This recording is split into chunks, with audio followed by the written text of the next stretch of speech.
మీ పిల్లలు ఫారెన్లో చదవాలనేది మీ కల? మీ కలను నిజం చేసే ఏకైక సంస్థ విదేశ్ కన్సల్ట్స్.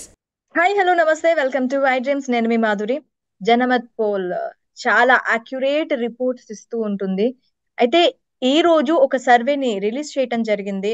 దాంట్లోని అసలు ఫలితాలు ఎలా ఉండబోతున్నాయి, ఏ పార్టీకి ఎన్ని సీట్లు రాబోతున్నాయి, అసలు ఏం జరగబోతుంది ఆంధ్రప్రదేశ్ రాష్ట్రంలో, అండ్ పార్లమెంట్ సీట్ల గురించి కూడా తను చెప్పడం జరిగింది. ఇవన్నీ డీటెయిల్ గా మనం రాజకీయ విశ్లేషకులు మనతో పాటు ఉన్నారు, పురుషోత్తం రెడ్డి గారు. ఆయన అడిగి తెలుసుకుందాం. నమస్తే సార్.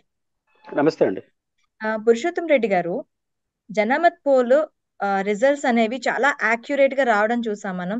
తెలంగాణ రాష్ట్రంలో మనకి 61 నుంచి 65 వరకు సీట్లు వస్తాయని చెప్పి అది చెప్పడం జరిగింది. అట్ ద సేమ్ టైం మనకి 5 రాష్ట్రాల రిజల్ట్స్ గురించి కూడాను అది చెప్పడం జరిగింది. సో ఈ నేపథ్యంలో ఇప్పుడు కొత్త సర్వే రిపోర్ట్ ని అది చెప్పడం జరిగింది. దాని గురించి అసలు పూర్తి డీటెయిల్స్ ఏంటి సార్?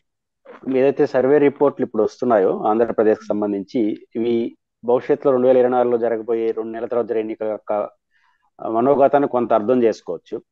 ఇంకొంచెం కాంక్రీట్ గా రావాలంటే ఈ బీజేపీ, జనసేన, తెలుగుదేశం పొత్తు ఏమవుతుంది అనే దాన్ని బట్టి కూడా కొంచెం ప్రభావితం అవుతుంది. అంటే ఇప్పుడు వరకు ఈ సర్వే రిపోర్ట్లు బహుశా వైఎస్ఆర్ కాంగ్రెస్ పార్టీ ఒంటరిగా పోటీ చేస్తుంది, తెలుగుదేశం, జనసేన కలిసి పోటీ చేస్తుంది అనే ఉద్దేశంతోనే సర్వే చేస్తుంటారు. కాబట్టి ఈ సర్వే రిపోర్ట్ లో వైసీపీకి ఎన్ని సీట్లు వస్తాయో, రేపు బీజేపీతో గాని కలిపి పోటీ చేసినా లేదా జనసేన విడిపోయినా అంతకన్నా బెటర్ సీట్లే వైసీపీకి వస్తాయి. అంటే కొత్తగా ఏ రాజకీయ పరిణామం జరిగినా అది వైసీపీకి అదనపు అడ్వాంటేజ్ ఉంటుంది. ఇప్పుడు వాళ్ళు జనసేన, తెలుగుదేశం కలిసి పోటీ చేస్తే బహుశా ఈ సీట్లు ఇచ్చుంటారు. కానీ ఇంకా విడిపోయినా ఇంకా ఏమైనా జరిగితే ఏమవుతాయి, జనసేన విడిపోవచ్చు లేదా బీజేపీ జరగవచ్చు. ఈ రెండు ఏం జరిగినా కూడా వైసీపీకి ఇంకొంచెం అడ్వాంటేజ్ అవుతుంది. కాబట్టి ఈ వైసీపీకి సహజంగా సంతోషాన్ని ఇచ్చే ఫలితాలుగానే ఉంటాయి. అయితే ఇంకా వాళ్ళు లోతుకెళ్ళి పరిశీలించి అసలు ఏ పాయింట్ ఆఫ్ వ్యూలో వాళ్ళు ఇన్ని సీట్లు ఇచ్చారు అనేది పరిశీలించాల్సిన అవసరం ఉంది. ఇప్పుడున్న దానికన్నా రాబోయే రాజకీయ పరిణామాలు వైసీపీకి అడ్వాంటేజ్ గా ఉంటాయి తప్ప ఇంకొక రకంగా ఉండవనే దానికి ప్రాథమికంగా ఒక అభిప్రాయంకి రావచ్చు. ఓకే, అంటే ఇక్కడ 2019లో పొత్తులు లేకుండా వెళ్ళిన జనసేనకు 6% ఓట్ బ్యాంక్ ఉంది. ఆ ఓట్ బ్యాంక్ అంటే ఓన్లీ జనసేన మాత్రమే వెళితే 12 నుంచి 15% వరకు పెరిగే అవకాశాలు ఉన్నాయని చెప్తున్నారు. సో ఇప్పుడు పొత్తుల్లో భాగంగా వెళ్తే టీడీపీకి, జనసేనకి కలిపి 57 నుంచి 69 సీట్లు వస్తాయి అంటున్నారు. ఇకపోతే మనకి వైఎస్ఆర్ సిపికి అయితే 107 నుంచి 110 సీట్ల వరకు వచ్చే అవకాశాలు ఉన్నాయంటున్నారు.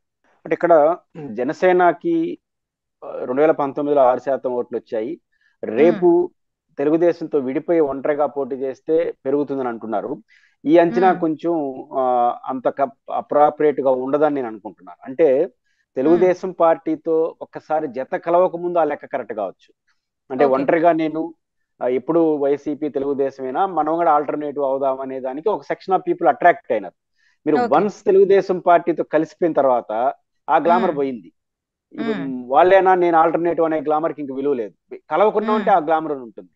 బహుశా కలిసి మళ్ళీ విడిపోతే ఎందుకు విడిపోతున్నారు? రెండు ఉంటాయి.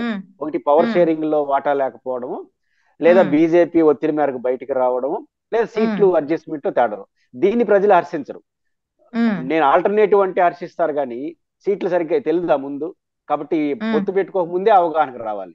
కాబట్టి పవన్ కళ్యాణ్ గారు ఇప్పుడు బయట వచ్చినా కూడా సీట్లు ఓట్ల శాతం గతంగానే తగ్గిపోతుంది. 6% గతంగా, అది కూడా రాదు. అదే ఒంటరిగా ఉంటే వారు చెప్పినట్టు పెరిగే అవకాశాలు ఉంటాయి. ఇది మొదటి అంశం.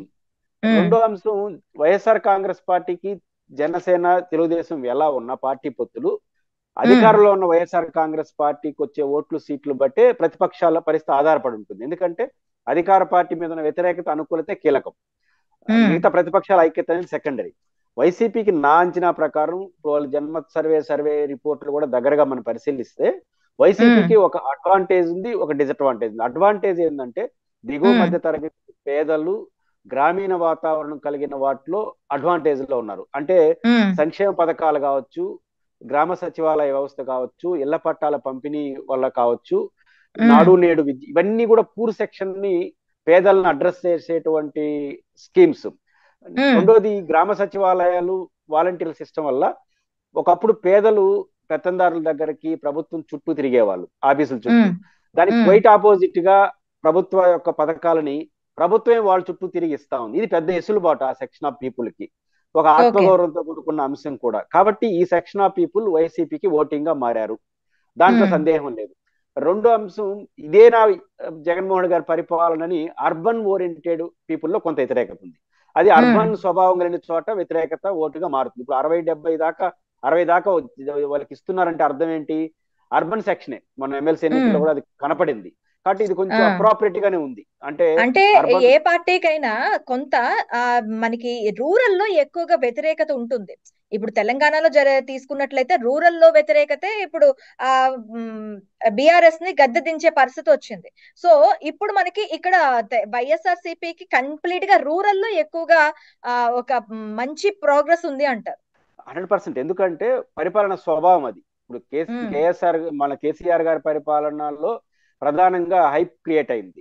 వాళ్ళు ఉమ్, సంక్షేమ పథకాలు, సంక్షేమ రాజ్యం ఎన్ని మాట్లాడినా, ప్రాజెక్టులు, హైదరాబాద్ సిటీ, ఇన్స్టిట్యూషన్స్ ఇవి ఎక్కువ మాట్లాడినారు. ఉమ్, దాని చుట్టూ కొంత కొంత పోలరైజ్ అయినారు. వాళ్ళకి హైదరాబాద్ ఉమ్, ఉండడం కూడా కొంచెం అడ్వాంటేజ్ పరిశ్రమలు రావడానికి. ఉమ్, ఆంధ్రప్రదేశ్ వరకు వచ్చినప్పుడు ఆంధ్రప్రదేశ్ ప్రభుత్వం యొక్క ఫోకస్ పూర్ చుట్టూ ఉంది. ఇప్పుడు ముఖ్యమంత్రి గారి ఉమ్, సభల్లో కూడా పూర్ వర్సెస్ రిచ్చే కదా మాట్లాడుతున్నాడు. నేను అవును. పూర్ వైపు ఉంటాను, వాళ్ళు రిచ్ అంటున్నారు.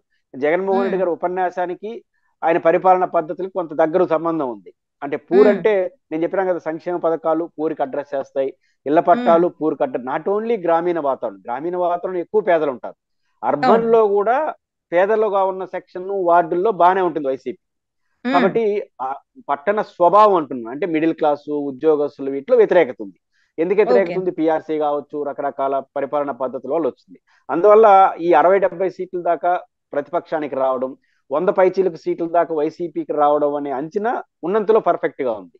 కాబట్టి ఉమ్, ఇది రెండో అంశం. వైసీపీకి అడ్వాంటేజ్ ఏంటంటే ఎక్కువ ఓటింగ్ పాల్గొనే సెక్షన్ జగన్ కి బాగుంది. ఇప్పుడు ఉమ్, మామూలుగా పేదల్లో ఎక్కువ ఓటింగ్ వస్తుంటారు. మన మధ్య తరగతి వీళ్ళందరూ బాగా తిడతారు, కానీ ఎలక్షన్ వచ్చేసరికి ఎగ్గొడతారు ఓటింగ్. మీరు అర్బన్ లో అవును. ఓటింగ్ ఎప్పుడు తక్కువ ఉంటుంది, రూరల్ లో ఎక్కువ ఉంటుంది. కానీ అవును. జగన్ కి ఈ రెండు అడ్వాంటేజ్, పేదల్లో అడ్వాంటేజ్ కొనడం, వాళ్ళు ఓటింగ్ లో బాగా పాల్గొనడం. అపోజిషన్ ఉమ్, డిసడ్వాంటేజ్ ఏంటంటే తక్కువ సెక్షన్ ఉండే అర్బన్ ఓరియంటేషన్ లో అనుకూలంగా ఉండడం, వాళ్ళు ఓటింగ్ సరిగ్గా రాకపోవడం. ఈ రెండింటి రీత్యా ఉమ్, ఈ సర్వే రిపోర్ట్లు ఉన్నంతలో అప్రాపరియేట్ గా ఉన్నాయి. అయితే వైసీపీకి దీంతో పాటు అదనపు సమస్య అంటే, ఇప్పుడు ముఖ్యమంత్రి గారు ఉత్తరాంధ్ర సభ అయిపోయింది, దెందులూరు సభ అయిపోయింది, ఇంకా 2 సభలు రాయలసీమ, ఇంక 2 సభలు జరిపే ఆలోచనలో ఉన్నాడు, అనంతపురం వాటిలో. ఈ ఉమ్, సభల్లో మనకు వస్తున్న ఫోకస్ చూసినప్పుడు ఎవరైతే జగన్మోహన్ రెడ్డి గారి పరిపాలన లబ్ధిదారులు ఉన్నారో వాళ్ళు బాగా కనెక్ట్ అవుతున్నారు ముఖ్యమంత్రి ఉమ్, ప్రసంగాలకి. ఆ రెస్పాన్స్ చూసినప్పుడు at the same um, time ఒక వీక్నెస్ ఏం కనపడుతుందంటే, ఈ ఎమ్మెల్యేల పట్ల చాలా మార్పులు చేర్పులు చేస్తున్నారు కదా, ఇది అడ్వాంటేజ్ ఉంది వాస్తవానికి. ఎందుకంటే ఉమ్, ఎమ్మెల్యేలు 60 మందిలో మార్పులు చేర్పులు చేసిన అధికార పార్టీ ఒక 5-10 చోట్ల తప్ప ఎక్కడా వ్యతిరేకత లేదు. ఓకే. వ్యతిరేకించే వాళ్ళు కూడా సీట్ రానోళ్ళు సింగిల్ గా వెళ్తున్నారు, వాళ్ళ వెనకాల ఉమ్, శ్రేణులు వెళ్ళట్లేదు. అంటే ఉమ్, వైఎస్ఆర్ కాంగ్రెస్ పార్టీని అభిమానించే శ్రేణులందరూ కూడా ఈ ఎమ్మెల్యేల మార్పులు చేర్పుల్లో పాజిటివ్ గా తీసుకున్నారు. ఇది ఓకే. ముఖ్యమంత్రి గారికి అడ్వాంటేజ్. దీంట్లో ఒక చిన్న డిసడ్వాంటేజ్ ఏంటంటే, ఆ ఎమ్మెల్యేల పట్ల వ్యతిరేకత ఉంటేనే కదా మీరు ఉమ్, తీసుకున్న మార్పును సమర్థిస్తారు.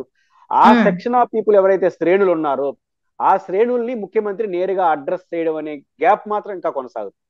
ఇప్పుడు ఓకే. ఎమ్మెల్యేల పట్ల వ్యతిరేకత వచ్చింది, మీరేం చేస్తున్నారు? ఈ నియోజకవర్గాన్ని నుంచి పక్కకి మారుస్తున్నారు. దాన్ని ఉమ్, కేడర్ స్వాగతిస్తున్నారు, కోపాన్ని ఓకే. తగ్గిందని. కానీ రేపు మళ్ళీ ప్రభుత్వం వచ్చినప్పుడు వాళ్ళే కదా వివిధ నియోజకవర్గాల్లో ఉంటారు. కాబట్టి ఉమ్, వాళ్ళు కాదు, నేను మీతో ఉంటానన్న భరోసా కానీ జగన్ గారు ఇస్తే, దాని ఉమ్, కార్యాచరణ ఇస్తే ఈ సంఖ్య మళ్ళీ పెరుగుతుంది. ఉమ్, ఎందుకంటే అసలు మీకు ఎమ్మెల్సీ ఎన్నికల్లో ఓడిపోవడానికి వైసీపీ ఇదొక కారణం, ఓకే. కేడర్లో ఉన్న అసంతృప్తి. దీన్ని కూడా జగన్మోహన్ రెడ్డి గారు అడ్రస్ చేయగలిగితే ఈ సంఖ్య ఉమ్, మరింత పెరిగే అవకాశాలు ఉంటాయి. ఆయన మరి అడ్రస్ చేస్తాడా చేయడా ఏంటనేది చూడాల్సి ఉంది. ఓకే. ఇకపోతే పార్లమెంట్ ఎలక్షన్స్ కి వచ్చేసరికి బీజేపీకి 327 నుంచి 329, కాంగ్రెస్ కి 46 నుంచి 48 అంటున్నారు. ఫస్ట్ ఇక్కడ కూడా మనకి వైఎస్ఆర్ సిపికి 15 నుంచి 10 అంటే ఉమ్, ఒక అతిపెద్ద రూరల్ పార్టీ నుంచి అంటే ఒక ప్రాంతీయ పార్టీగా రెండో స్థానంలో ఉండబోతుంది. తృణమూల్ కాంగ్రెస్ 20 స్థానాలతో ఉండబోతుంది అని చెప్పి అంటున్నారు. ఇక్కడ కూడా మనకి వైఎస్ఆర్ సిపికి 15 నుంచి 17 స్థానాలు వచ్చే ఛాన్సెస్ ఉన్నాయి అంటున్నారు. ఇది కూడా కొంత దీన్ని ఎలా పాజిటివ్ చూడొచ్చు? ఈ సంఖ్యను కూడా పాజిటివ్ గానే చూడొచ్చు. ఎందుకంటే ఇంతకుముందు మనం మాట్లాడుకున్నప్పుడు ఏం అంచనాకు ఉమ్, వచ్చామంటే, అర్బన్ డిసైడెడ్ అంటే ఆ పట్టణ స్వభావం కలిగిన ఓటర్లో కొంత వ్యతిరేకత ఉంది వైసీపీ అంటున్నాం కదా, అది పార్లమెంట్ ఎన్నికల్లో కూడా మనకు రిఫ్లెక్ట్ అవుతాయి. ఎందుకంటే ఇప్పుడు విశాఖపట్నం స్పెసిఫిక్ గా వాడతారు గెడతారనే పాయింట్ పోవట్లేదు. అర్బన్ డిసైడ్ చేసే లోక్సభ నియోజకవర్గాలు కొన్ని ఉంటాయి, మంచి మున్సిపాలిటీలు ఇవన్నీ ఎక్కువ ఉన్నట్టు. ఇప్పుడు తిరుపతి కావచ్చు, విశాఖపట్నం కావచ్చు, గుంటూరు కావచ్చు, విజయవాడ కొంత పట్టణం డామినేట్ చేస్తుంది. ఈ చోట్ల కొంత 6-7 సీట్లు అనేది రీజనబుల్, అంటే అధికార పార్టీకి భిన్నంగా వచ్చే అవకాశాలు ఉంటాయని. కానీ దీంట్లో కొంత అడ్వాంటేజ్ ఏముంటుందంటే వైసీపీకి, ఎమ్మెల్యే అనుకోండి కొన్ని అసెంబ్లీ సెక్షన్స్ ఓట్లు 90% పట్టణమే. ఇప్పుడు తిరుపతి అసెంబ్లీ ఉంది, మొత్తం పట్టణమే. విశాఖపట్నం 4 మొత్తం పట్టణమే. కానీ లోక్సభకు వచ్చేసరికి ఏమవుతుందంటే పట్టణం గ్రామీణం 2 ఉంటాయి. ఒక 6-7 చోట్ల తప్ప మిగతా అన్ని చోట్ల పట్టణం ఉన్నా కూడా గ్రామీణం ఎక్కువ ఉంటుంది. ఇప్పుడు కర్నూలు లోక్సభ ఉంది, 2 అసెంబ్లీలోనే పట్టణం డామినేషన్, మిగతా 5 అసెంబ్లీలో గ్రామీణ డామినేషన్ ఉంటుంది. ఇది బ్యాలెన్స్ అయినప్పుడు వైసీపీ అప్పర్ హ్యాండ్ తీసుకుంటుంది. అంటే పట్టణమే డామినేటెడ్ గా ఉండే ఏరియాలో కొంత ఇన్కన్వీనియన్స్ అనేది వైసీపీకి ఉంటుంది.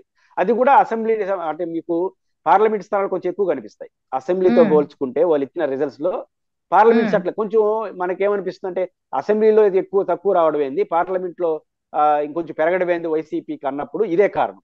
అంటే ప్రతి పార్లమెంట్ సెక్షన్ లో అర్బన్ రూరల్ 2 ఉంటుంది. రూరల్ సెక్షన్ డామినేట్ చేసింది అనుకోండి, అప్పుడు అర్బన్ వ్యతిరేక ఓట్లు అయినా మెజారిటీ 7 అసెంబ్లీలు కదా ఒక లోక్సభ నియోజకవర్గం, దాంట్లో 3 అసెంబ్లీ 4 పట్టణం ఉండింది అనుకోండి నియోజకవర్గాలు, అప్పుడు ఇది డామినేట్ చేస్తుంది. కాబట్టి ఈ స్వభావ రీత్యా అసెంబ్లీ సీట్ల కన్నా వైసీపీకి పార్లమెంట్ పెరుగుతుంది అప్పుడు కొంత, ఎందుకంటే ఈ కాంబినేషన్ వల్ల అనిపిస్తుంది. అది అక్కడ పోలరైజ్ అవుతుంది. నేషనల్ వైడ్ గా 325 మనకు తెలియదు కానీ, బట్ బీజేపీకి మళ్ళీ అవకాశం ఉంది, కాంగ్రెస్ పార్టీకి మళ్ళీ నిరాశ వచ్చే అవకాశం ఉందన్న అంచనా కూడా మనం సానుకూలంగానే చూడాలి. Okay sir, thank you very much.